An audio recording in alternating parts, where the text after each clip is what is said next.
Naked truth before wedding. 3 hours before I was supposed to walk down the aisle, I was naked in bed with my fiancé's brother. Sweat, nerves, and the kind of guilt that makes your stomach flip. I'd never planned for this. He'd shown up at my door, eyes wild, saying he couldn't keep it in anymore. He loved me first, he said, and couldn't stand seeing me marry his brother. I should have told him to leave, but instead, I let him in. Maybe I'd been waiting for someone to stop me from making the biggest mistake of my life.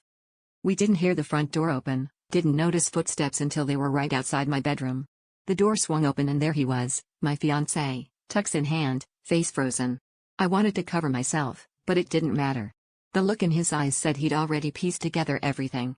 But then he said her name, his ex's name, stumbling over it as he tried to yell at me, like some reflex he couldn't control.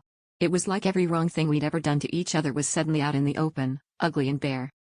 His brother jumped out of bed, shouting back, blaming him for always getting what he wanted, for never seeing me as more than a prize. My fiancé snapped, hurling secrets I didn't even know, about late-night calls with his ex, about doubts he'd had since the engagement. The three of us screamed over each other, years of jealousy and resentment crashing down all at once. I realized in that chaos that none of us had ever really been honest, not even with ourselves. Standing there, half covered, I had to decide what mattered, the safety of a life I'd planned, or the mess of feelings that had just exploded out of us. I didn't choose either of them. I walked out, dress still hanging on the closet door, wedding guests still waiting.